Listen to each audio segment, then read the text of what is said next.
काजोल एक बंगाली फैमिली की लड़की थी और जिगर एक गुजराती लड़का था। जिगर को काजोल एक दोस्त की शादी में मिली थी और दोनों में प्यार हो गया। दोनों ने अपने अपने परिवार वालों को इस शादी के लिए मना ही लिया और फिर काजोल और जिगर की शादी हो जाती है। काजोल की सास अल्पना को अपनी बहू को लाने का बहुत चाव था, पर काजोल बंगाली थी। यही बात अल्पना को पसंद नहीं आ रही थी। काजोल भी कहीं न कहीं एकदम से बंगाली परिवार से गुजराती परिवार में आ गई थी, तो वो भी इस बात से थोड़ा घबरा रही थी।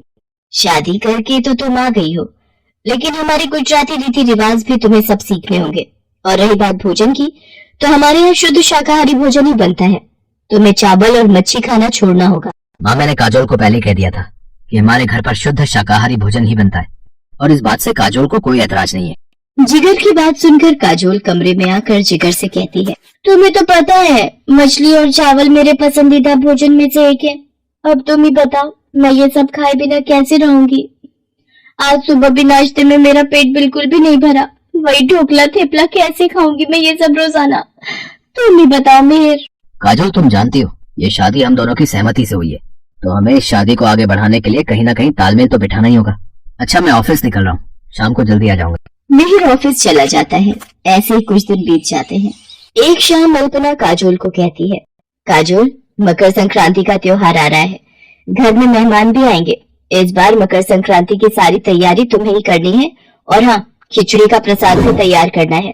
अब ये सब कैसे करूंगी? मैंने तो कभी ये प्रसाद वाली खिचड़ी बनाई ही नहीं। माँ को फोन करती हूँ। अरे तू चिंता क्यों कर रही है काजोल? मेरी सहेली सेजल भी गुजराती है, उससे पूछकर मैं तुझे सब बता दूंगी। तू एक काम कर, मैं तुझे उसका फोन नंबर दे देती हूँ, तो उससे फोन पर बात कर लेना। ठीक है माँ, मुझे उनका नंबर दे दो, मैं उनसे बात कर लेती हूँ। काजोल जितना हो सकता था वो अपनी मम्मी की फ्रेंड सेजल से फोन पर पूछ लेती है, पर करना तो काजोल को खुद से था। काजोल, मेहमान आने शुरू हो गए हैं, खिचड़ी बनने में अभी कितनी देर है? माँ जी, मैं बस बना ही रही हूँ। जल्दी से तैयार करो, तुम्हारे पास आधे घंटे का समय है।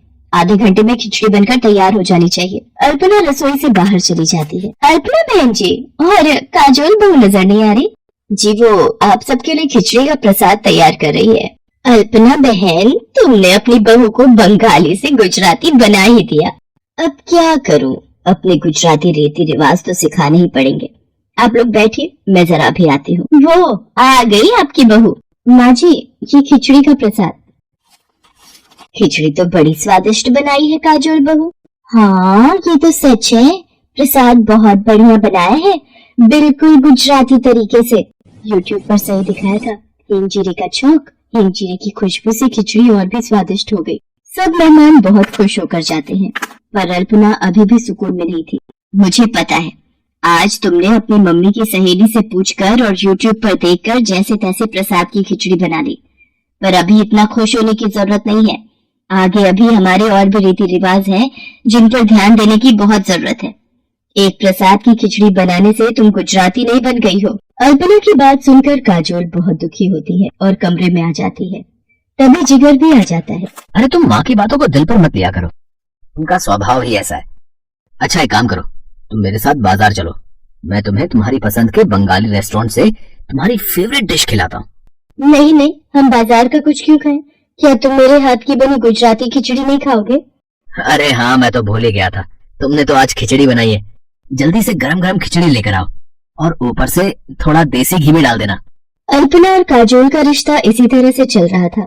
अल्पना के मन में काजोल के लिए खट्टी मीठी तकरार का सिलसिला अभी भी कायम था। ऐसे ही एक दोपहर अल्पना धूप में अचार और पापड़ सुखा रही थी। तभी उसकी पड़ोसन मनोरमा घबराई हुई आ जाती है। अरे अल्पना बहन, वो मैंने तुम्हें बताया था ना, मेरी बेटी प्रख्या जिस लड़के से प्यार करती है, अरे उसी के ऑफिस का वो लड़का, उसके घर रिश्ते की बात चल रही थी। वो लोग शाम को शगुन लेकर आ रहे हैं। तो ये तो बहुत अच्छी बात है मनोरमा बहन, पर तुम इतना घबरा क्यों रही हो? घबराने की बात यह है अल्पना बहन कि लड़के वाले बंगाली हैं और हम लोग गुजराती। लड़के ने फोन पर बताया है कि उसके दादा दादी भी साथ में आ रहे हैं और वो लोग बंगाली खाना ही खाते हैं। और लड़के ने कुछ पसंद की चीजें भी बताई हैं जो परिवार के लोगों के लिए बनानी है। कुछ समझ नहीं आ रहा बंगाली खाना कैसे बनाऊंगी, और प्रख्या को भी बंगाली साड़ी ही पहनकर तैयार होना है। अगर आप कहें तो मैं आपकी कुछ मदद करूं आंटी जी? देख नहीं रही हो मनोरमा बहन बड़ी परेशान है, तुम क्या भला मदद करोगी इनकी? अरे हाँ अल्पना बहन, तुम्हारी बहू भी तो बंगाली है। काजोल बहू, फिर तो बंगाली रीति रिवाज बहुत अच्छे ढंग से हो जाएंगे ना, कोई कमी तो नहीं रहेगी। आंटी जी, आप प्रख्या की सगाई की जिम्मेदारी मेरे ऊपर छोड़ दो, मैं सब कुछ संभाल लूंगी। काजोल जो बंगाली साड़ी अपने दहेज में लाई थी वही प्रख्या को पहनाकर तैयार करती है। लड़के वाले प्रख्या को बंगाली तरीके से तैयार देख बहुत खुश होते हैं। तरह तरह के बंगाली व्यंजन जब मनोरमा परोसती है तो सब बहुत वाहवाही करते हैं। मनोरमा लड़के वालों को काजोल और अल्पना से मिलवाती है। प्रख्या की सगाई का फंक्शन बहुत अच्छे से निपट जाता है। लड़के वालों के जाने के बाद मनोरमा काजोल से कहती है, काजोल बहू, आज तुमने सचमुच मेरी बहुत सहायता की है। थैंक यू बेटा। आंटी जी, इसमें थैंक यू की क्या बात है, प्रख्या मेरी बहन जैसी है। अल्पना, तुम्हारी बहू सचमुच गुणों की खान है, तुम्हें अपनी बहू पर गर्व होना चाहिए। काजोल जैसी संस्कारी बहू जिस घर में भी जाती है उस घर को स्वर्ग बना देती है। शायद तुम ठीक कह रही हो मनोरमा, मैं काजोल के रूप में कोहिनूर हीरा पहचान ही नहीं पाई। काजोल, आज तुमने सचमुच मेरा सिर गर्व से ऊंचा कर दिया। अल्पना काजोल को गले से लगा लेती है और उस दिन के बाद काजोल और अल्पना के बीच कभी कोई मतभेद नहीं होता। ये देखकर जिगर भी बहुत खुश था।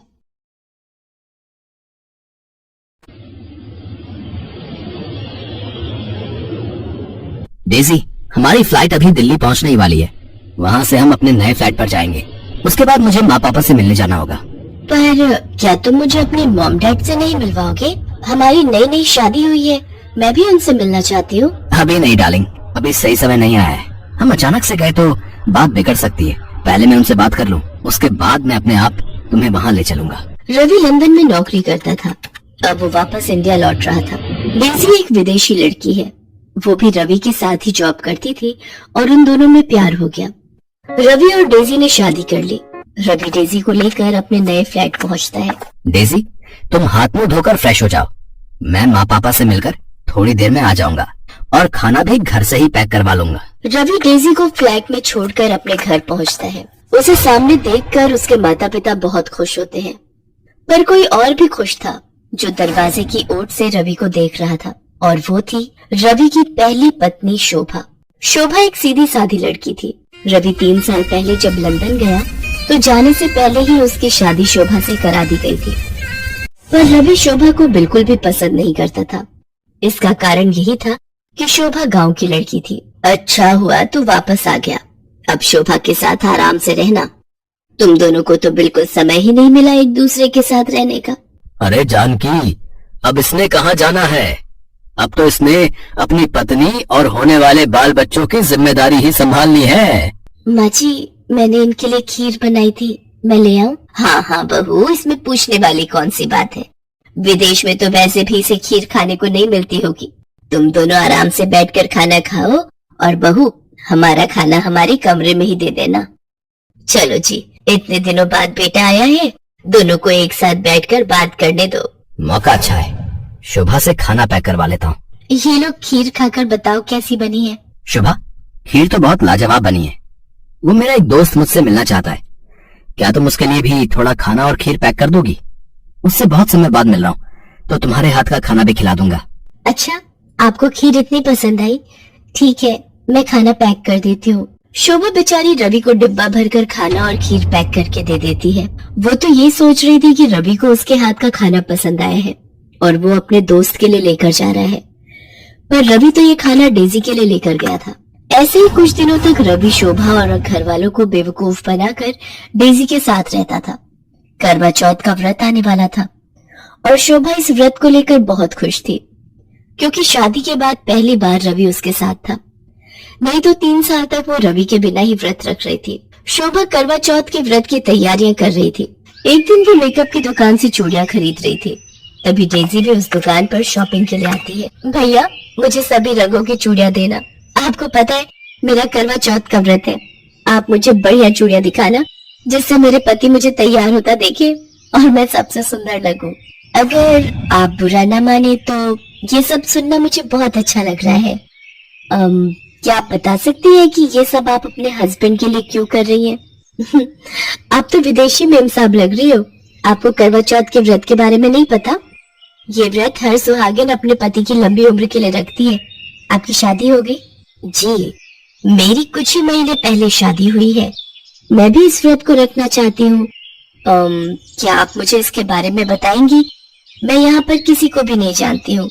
अगर आप मेरी इतनी हेल्प कर दें। ऐसे ही बातें करते हुए शोभा और डेजी अच्छी दोस्त बन गई।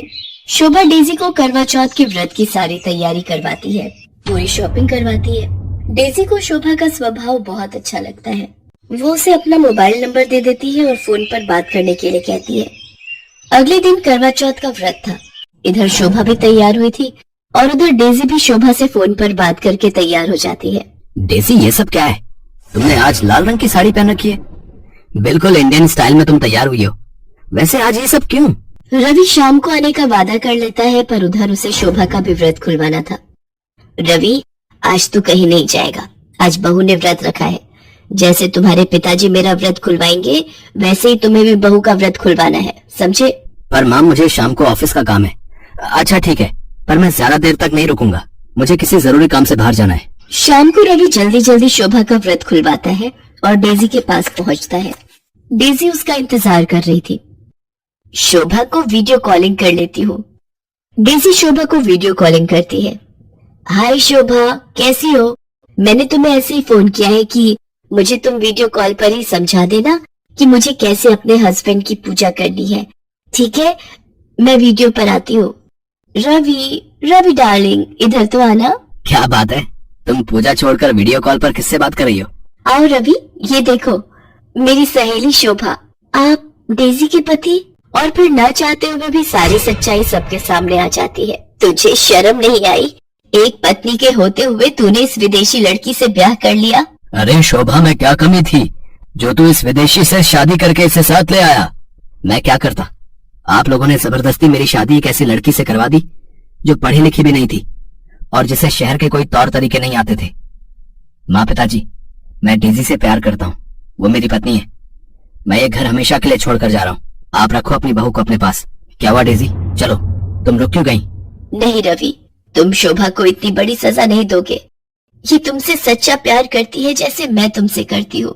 शोभा की कोई गलती नहीं है। वो तुम्हारी पहली पत्नी है और मैं शोभा को छोड़कर कहीं नहीं जाऊंगी। डेजी का ऐसा व्यवहार देखकर शोभा और उसके सास ससुर हैरान रह जाते हैं। शोभा डेजी को गले लगा लेती है और उस दिन के बाद से देसी और विदेशी दोनों सौतन बहू बहनों की तरह रहने लगती हैं। रवि को भी अपनी गलती का एहसास हो जाता है और वो अपनी दोनों पत्नियों को बराबर का हक देता है।